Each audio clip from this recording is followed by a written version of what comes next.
Hola chiquillos, ¿cómo están? Espero que anden todos muy bien. Lo que vamos a revisar ahora es la guía 16, otra guía 16 que habla de las probabilidades. Esta guía que quedó pendiente es simplemente teórica, ya no tiene un laboratorio. Perfecto. La siguiente guía que vamos a desarrollar en clase sí lo tiene. Entonces lo que vamos a ver hoy día va a ser el tema de las probabilidades. Ujú. ¿Cuáles van a ser los aprendizajes esperados de esta clase? Calcular e interpretar probabilidad de un evento, calcular e interpretar la probabilidad de un evento condicionado. Perfecto. Tenemos conceptos básicos. Experimento aleatorio. Es un experimento cuyo resultado no se puede predecir, ¿ya? Eso principalmente, al repetirlo en las mismas condiciones. En caso contrario, diremos que es determinista. O sea, tenemos dos tipos de experimentos, chiquillos. Aleatorio no se puede predecir y determinista sí se puede predecir. Ujú. Después nos habla del espacio muestral. Es el conjunto de todos los posibles resultados de un experimento aleatorio. Ujú. El espacio muestral es denotado habitualmente con la letra griega omega. Ujú. Entonces es el conjunto de todos los posibles resultados de un experimento aleatorio, no determinista, aleatorio. Perfecto. Entonces, si lanzamos un dado, vamos a obtener un espacio muestral de 1, 2, 3, 4, 5, 6. Si lanzamos una moneda, vamos a obtener eh, el, como espacio muestral el cara o sello. Y si vemos, ¿no es cierto? Si elegimos, hacemos un experimento de forma aleatoria con un artículo de un lote y queremos hacerlo un control de calidad, como dice el PPT, nuestro espacio muestral va a ser bueno o malo. Ujú. Entonces son los posibles resultados como se están dando cuenta. ¿A qué corresponden los sucesos o eventos? ¿No es cierto? Esto es un subconjunto del espacio muestral. En general lo denotamos con los sucesos, a los sucesos con letras mayúsculas del alfabeto, A, B, C, etc. ¿Correcto? Y aquí nos dice un ejemplo claro. El experimento aleatorio es lanzar un dado. Nosotros sabemos ahora que el espacio muestral es 1, 2, 3, 4, 5 y 6. ¿Ok? Se definen los siguientes sucesos. Hay un suceso dentro de ese experimento aleatorio. Obtener un número mayor que 4. Entonces, las alternativas que me quedan, ¿no es cierto? O los sucesos que podrían ocurrir, valga la redundancia, es 5 y 6. ¿Por qué? Porque tienen que ser números mayores a 4. Obtener un número par dentro del espacio muestral sería 2, 4 y 6. Obtener un 7, conjunto vacío, imposible. No se puede obtener un 7 en un dado, porque no lo tiene, ¿no es cierto? Veamos los ejercicios. Determine cuáles son los siguientes experimentos. Determine cuáles de los siguientes experimentos son aleatorios. Sacar una bola de una urna que contiene bolas de color negro, azul y rojo para determinar el color de la bola elegida.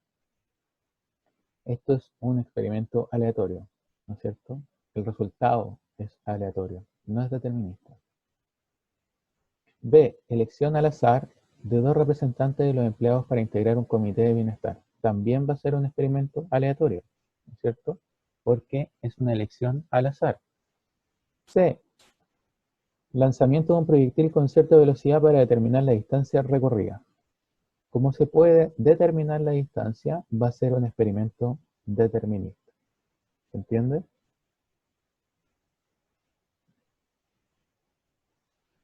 En un experimento aleatorio se lanzan dos monedas al aire. Determina el conjunto de resultados que que se pueden obtener, el espacio muestral.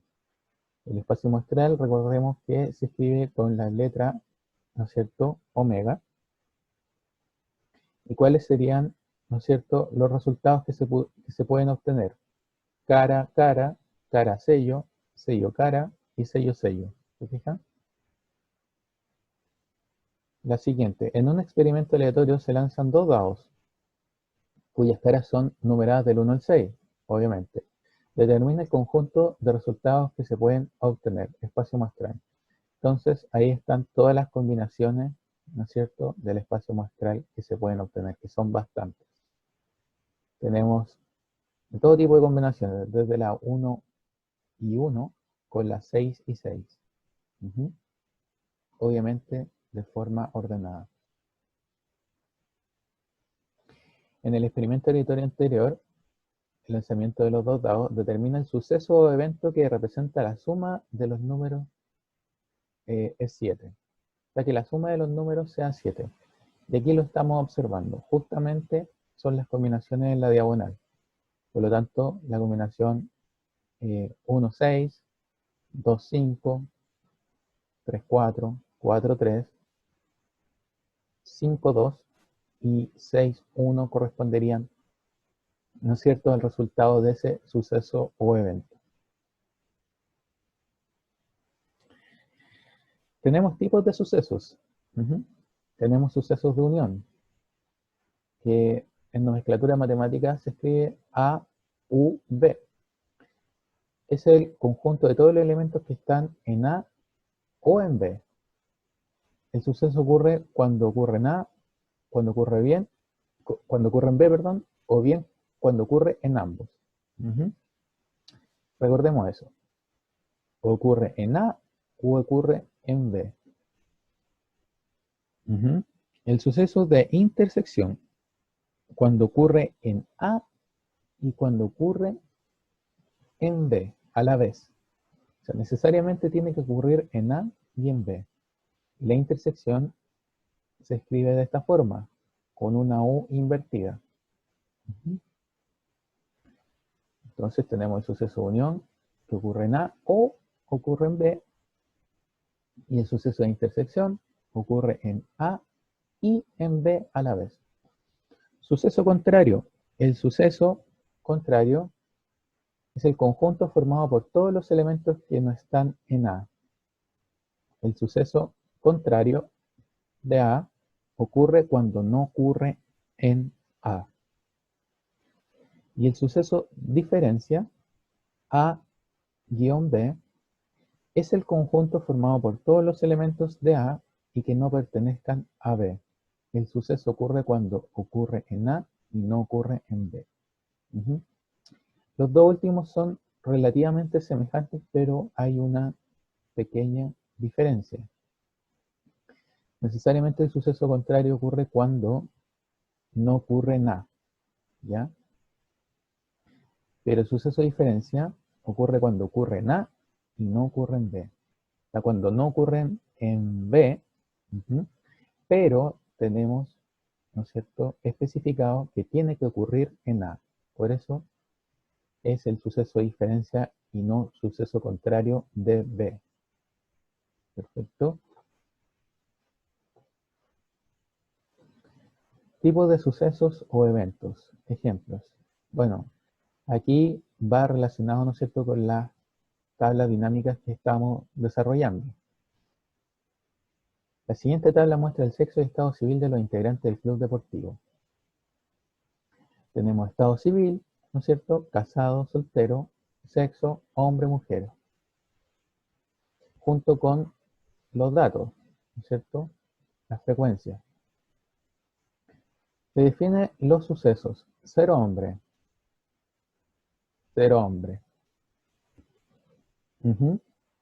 y estar casado. Se pide redactar suceso de intersección. Recordemos el suceso de intersección, ¿no es cierto? El suceso de intersección era el utilizar el y, ser hombre y también estar casado. Por lo tanto, si nosotros filtramos, nos quedaría que son 20, ¿no es cierto?, personas que son hombres y que se encuentran casados.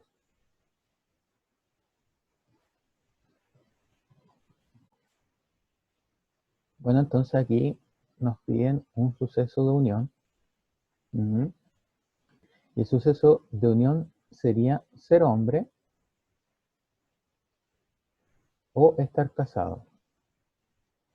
Cuando yo involucro ser hombre, estoy tomando en cuenta los casados y los solteros, por lo tanto son 45. Y estar casado significaría, ¿no es cierto?, tomar en cuenta los 20 hombres casados y las 60 mujeres casadas. Por lo tanto, la unión de los dos va a ser la suma. 80 más 45 y son 125. Perfecto. Siguiente. Suceso diferencia. Ser hombre y no estar casado. Ser hombre, ¿no es cierto? Tengo que jugar con esta columna. Y en definitiva ser soltero. Correspondería a 25.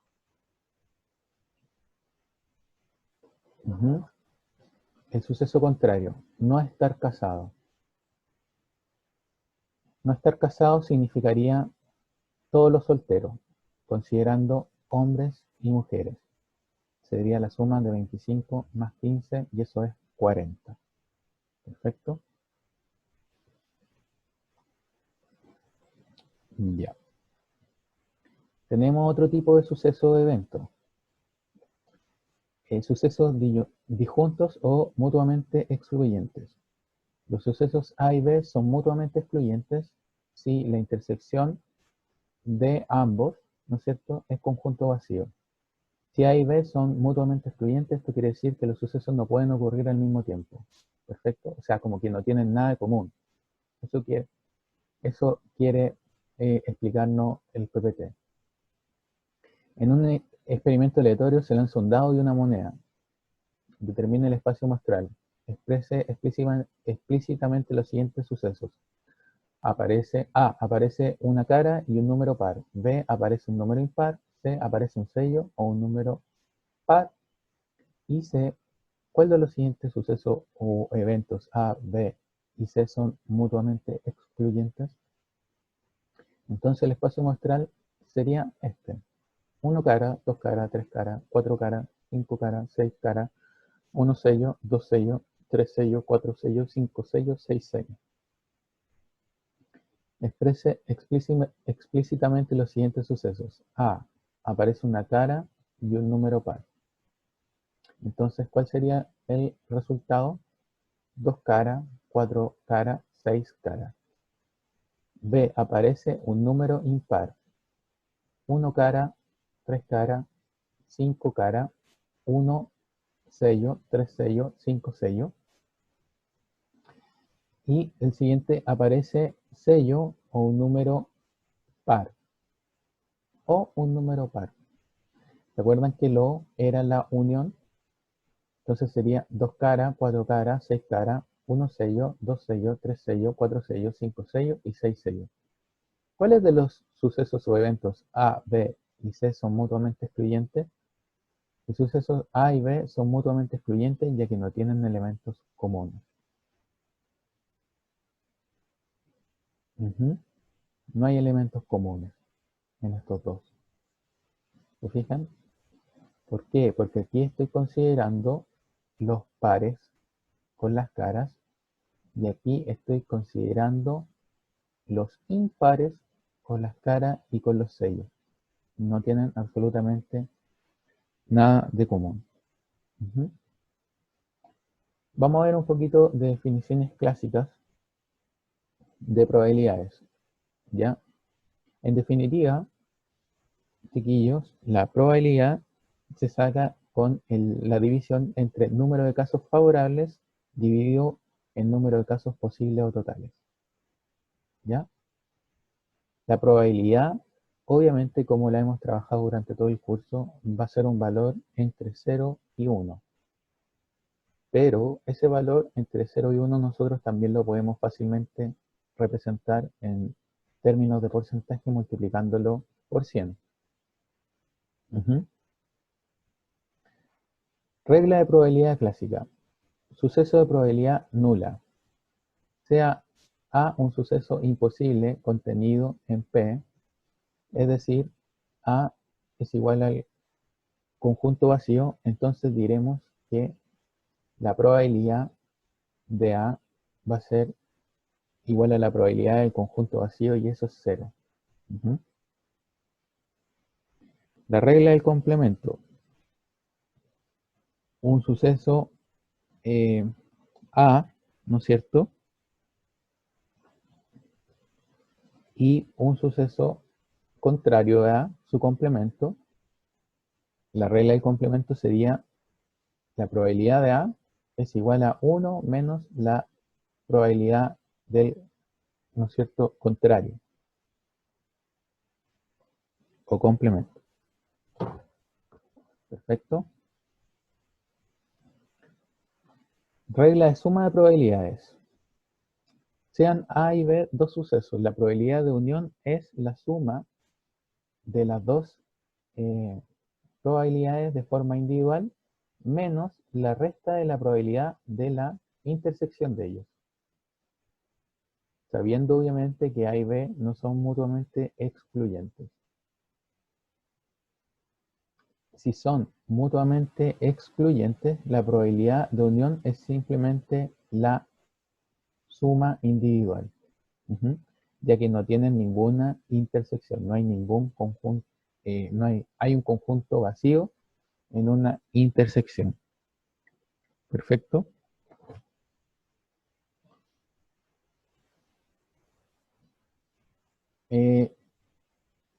Regla del producto de probabilidades. A y B dos sucesos, la probabilidad del producto es la intersección. Entonces, si queremos determinar la probabilidad del producto, porque nosotros tenemos que entender que en matemática el producto es la multiplicación, entonces la probabilidad del producto va a ser la probabilidad de la intersección. Perfecto.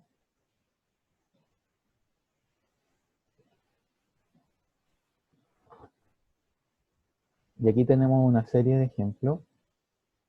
En un experimento aleatorio se lanza un dado y se definen los resultados A igual el número que resulta es par y B el número que resulta es mayor que 4. Se pide, determina la probabilidad que un número sea par.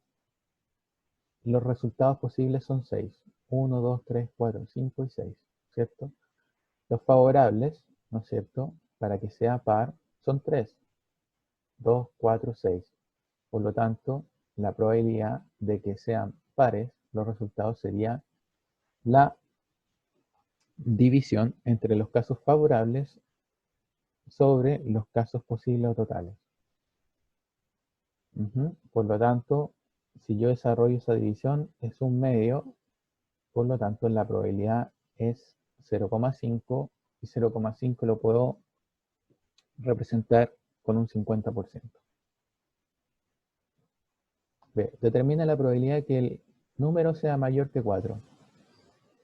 Los resultados posibles son 6 nuevamente, los casos favorables son 2, que sea mayor que 4. Por lo tanto, realizo la división. 2 dividido en 6, eso es lo mismo que 1 dividido en 3. Y si lo desarrollo en la calculadora, me saldría 0,3 periódicos. Y eso, en términos de porcentaje, es un 33,3%. Determina la probabilidad que el número sea par o mayor que 4. Aquí tengo que combinar las dos cosas, pero sería, ¿no es cierto?, la unión de la probabilidad, sería la probabilidad de la unión de A y B. Por lo tanto, ¿cómo lo determino? Según la fórmula anteriormente vista, saco la probabilidad de A de forma individual, la sumo a la probabilidad de B y le resto la intersección de ambos. ¿Cuál es la intersección de ambos? Solamente un caso con respecto a los 6 totales. Si yo desarrollo esa suma y le resto el caso de intersección, sería 2/3 el resultado y eso es un 66,7%.